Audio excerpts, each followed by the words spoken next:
Hi friends, उम्मीद है आप सब लोग बिल्कुल ठीक ठाक होंगे। मेरा चैनल सब्सक्राइब करने के लिए बहुत बहुत शुक्रिया। जिसने मेरा चैनल सब्सक्राइब किया उनका बहुत बहुत शुक्रिया। जिन्होंने अभी मेरा चैनल सब्सक्राइब करना है काइंडली प्लीज़ मेरा चैनल सब्सक्राइब कर लें। आज जो मेरे पास वीडियो है आप लोगों के लिए वो है ऑयल्स। हमारे पास आज 3 किस्म के ऑयल्स हैं। एक टी ट्री ऑयल है, एक अनियन ऑयल है और एक लवेंडर ऑयल है। ये तीनों कैसे ऑयल हैं, किस तरह यूज़ होते हैं, किस चीज़ के लिए हैं, आज हम ये डिटेल में बात करेंगे। सबसे पहले हम बात करते हैं टी ट्री ऑयल का। ये टी ट्री ऑयल जो है बेसिकली आपके पिंपल्स के लिए है, जो हमारे एक्नी निकल आते हैं फेस पे, उसके लिए ये काम करता है। मैं ये वीडियो ये तीनों प्रोडक्ट यूज़ करने के बाद ही बना रही हूँ। टी ट्री ऑयल को मैंने यूज़ किया है डायरेक्ट, मीन्स मैंने इसको बॉटल में से निकाला, अपनी फिंगर पे लिया और फिर मैंने अपने फेस पे वहाँ अप्लाई किया जहाँ पे मेरा पिंपल निकला हुआ था। मैंने ऐसे 2 से 3 दिन तक अप्लाई किया, लेकिन उसके बाद ये हुआ कि मुझे मेरे पिंपल अगर 1-2 थे फेस पे तो वो बढ़ गए इस तरीके से कि वो मुझे वाइट हेड्स जैसे होते हैं वो मुझे निकलने शुरू हो गए काफ़ी सारे, 3-4-5-6 जगहों पे। तो मुझे ये डायरेक्ट अप्लाई करने पे ठीक नहीं लगा। इस तरह इसका दूसरा यूज़ करने का तरीका ये है कि आप सिंपली टी ट्री ऑयल लें, उसके सिर्फ 1-2 ड्रॉप्स लें, किसी भी किस्म की आप एलोवेरा जेल लें, उसमें उसको मिक्स करें और उसके बाद जिस जगह पे आपका पिंपल है या आपका ब्लैक हेड्स है या कोई निशान है वहाँ पर आप इसको अप्लाई करें और बिल्कुल भी आपने इसको रब नहीं करना है। वहाँ लगा के आप इसको छोड़ दें और 20 से 30 मिनट के बाद आप इसको रिमूव कर दें। तो फिर आपके जो है एक्नी को कंट्रोल करेगा, निशानों को कंट्रोल करेगा और आपके पिंपल्स नेक्स्ट टाइम कम से कम निकलेंगे। इस तरह मुझे ये 2 तरह यूज़ करने पे इसका ये रिज़ल्ट्स मिले हैं। अब आपकी मर्ज़ी है आप इसको किस तरह अप्लाई करना चाहते हैं और किस तरह नहीं। लेकिन अगर आप मेरी पर्सनल चॉइस की बात करेंगे तो मुझे टी ट्री ऑयल पसंद नहीं आया, क्योंकि मेरा पहला एक्सपीरियंस इसके साथ अच्छा नहीं रहा, क्योंकि मेरे पिंपल्स इसकी वजह से बढ़ गए। मुझे कभी भी वाइट हेड्स नहीं होते थे फेस पे, मुझे सिर्फ येलो कलर के लिक्विड के साथ जो पिंपल्स होते हैं मुझे वैसे पिंपल्स होते थे, पर मुझे वाइट हेड्स कभी भी फेस पे नहीं निकलते थे। लेकिन टी ट्री ऑयल के बाद मेरे फेस पे वाइट हेड निकलने शुरू हो गए, जिसको आप कह सकते हैं कील तरीके का, जैसे कील सा पिंपल होता है वाइट सा, तो उस तरीके के निकलने शुरू हो गए। इस वजह से मुझे टी ट्री ऑयल पसंद नहीं आया और मैं रिकमेंड नहीं करूँगी कि आप ये टी ट्री ऑयल लें। अगर आपको यूज़ करना आता है, इसका आपको बेहतर तरीका पता है, फिर तो आप ज़रूर लें। लेकिन अगर आपको इसका बेहतर तरीका यूज़ करने का नहीं पता तो आप ये ना लें। बिला वजह अपने फेस के साथ छेड़छाड़ करके मज़ीद फेस को ख़राब करने वाली बात है कि मज़ीद आपके पिंपल निकल आए। ये मेरे टी ट्री ऑयल के बारे में रिव्यू है।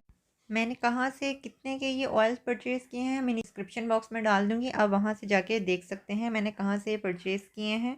अगर आपको पसंद आए तो आप वहाँ से परचेज़ कर सकते हैं, और अगर आप चाहें वहाँ से नहीं तो आप किसी भी और जगह से परचेज़ कर सकते हैं जो आपको सही और अच्छा लगे, ओरिजिनल लगे प्रोडक्ट।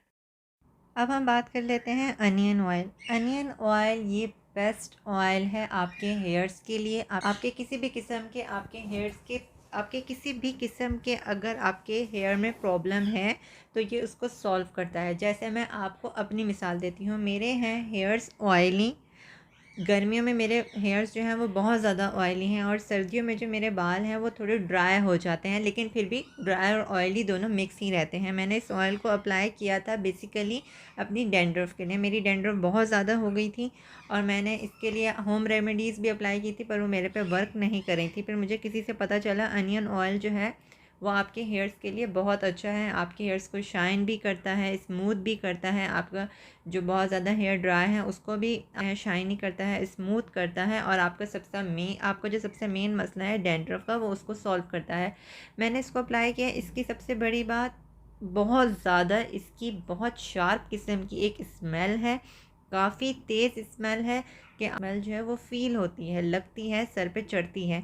इस तरह ये मैंने, लेकिन फिर भी क्योंकि मुझे अपने डैंड्रफ का सॉल्यूशन चाहिए था तो मैंने इसको परचेज़ किया और इसको मैंने यूज़ करना शुरू किया। मैंने इसको यूज़ किया, मैंने फ़र्स्ट टाइम मैंने इसको अप्लाई किया और 3 से 4 घंटे के बाद मैंने अपने हेयर्स वॉश कर लिए। मुझे फ़र्स्ट वॉश में ही बहुत ज़्यादा मुझे फ़र्क फ़ील हुआ। मेरे हेयर्स बहुत ज़्यादा स्मूथ हो गए, बहुत शाइनी हो गए और मीन्स फ़ील हुआ कि आपने अपने हेयर पे कुछ अप्लाई किया है। लेकिन मेरी जो डैंड्रफ है उसका सॉल्यूशन उसका मुझे जो मेरे डैंड्रफ का मसला है वो मेरे फर्स्ट वॉश में क्लियर नहीं हुआ। कोई भी आप प्रोडक्ट यूज़ करते हैं वो मैजिक नहीं है कि आप यूज़ करेंगे और आपकी एक ही दिन में या 2 ही दिन में आपका मसला जो है वो सॉल्व हो जाएगा, ऐसे नहीं है। मैं 2 से 3 दिन के बाद फिर इसको डेली अप्लाई करने लग गई। 4 से 5 घंटे तक इसको मैंने अपने हेयर पे लगा के रखा और उसके बाद मैंने वॉश कर लिया। 1 वीक के बाद मेरी डैंड्रफ बहुत ज़्यादा कम हो गई, मुझे बहुत ज़्यादा वो स्मूथ लगने शुरू हो गए, शाइनी लगने शुरू हो गए। लेकिन एक इसका नेगेटिव पॉइंट आप इस तरह कह सकते हैं कि मैंने हेयर वॉश करने के बाद भी अपने बालों में हल्की सी अनियन ऑयल की स्मेल फ़ील की। लेकिन अगर आप कहीं जा रहे हैं, बाहर जा रहे हैं, किसी काम पर जाते हैं, तो मैं आपको रिकमेंड करूँगी आप अनियन ऑयल तब मत यूज़ करें। आप सिर्फ़, अगर आप वर्किंग लेडी हैं तो आप सिर्फ़ और सिर्फ इसको वीकेंड्स पर ही अप्लाई करें। आप इसको वीक में 2 से 3 दफ़ा ईज़िली अप्लाई कर सकते हैं। मुझे अब तक का बेस्ट अनियन ऑयल लगा है डैंड्रफ के लिए। और भी बहुत से ऑयल मार्केट में अवेलेबल है, पर मैं आपको ज़रूर कहूँगी कि आप इसको एक दफ़ा अप्लाई करके ज़रूर देखें, आपको बहुत अच्छे रिज़ल्ट्स मिलेंगे हेयर के प्रॉब्लम्स के लिए।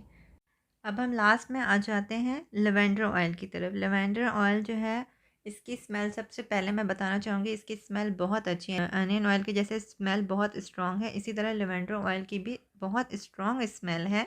लेवेंडर की ऑयल की ही नहीं, बल्कि तीनों ही ऑयल की अपनी अपनी जगह पे स्मेल बहुत ज़्यादा स्ट्रॉन्ग है।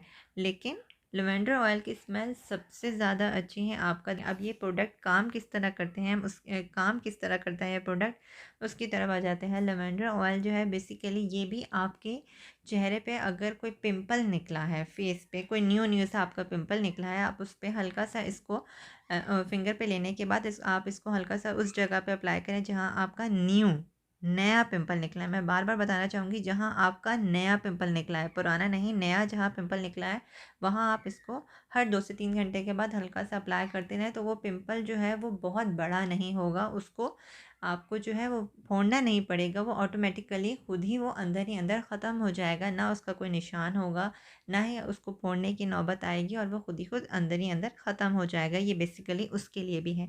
लेकिन मैंने इसको किस पर्पज़ के लिए लिया था, मैंने इसको लिया था बेसिकली, मुझे एक माइग्रेन का इशू है, सर दर्द का इशू है, और मुझे फ्रिक्वेंटली बहुत ज़्यादा सर दर्द रहता है। माइग्रेन जब मुझे हो रहा होता है, मुझे सर दर्द हो रहा होता है, उस एरिए पे जहाँ भी दर्द हो रहा होता है, मैं उस जगह पे इसको हल्का सा टैप करके अप्लाई कर देती हूँ और थोड़ी देर के लिए छोड़ देती हूँ। तो उससे जो है मुझे मेरे माइग्रेन में काफ़ी रिलीफ़ मिला है। हो सकता है किसी को रिलीफ़ मिले, किसी को रिलीफ़ ना मिले उससे, लेकिन मेरे केस में मुझे इससे माइग्रेन से काफ़ी फ़र्क पड़ा है, सर दर्द से फ़र्क पड़ा है।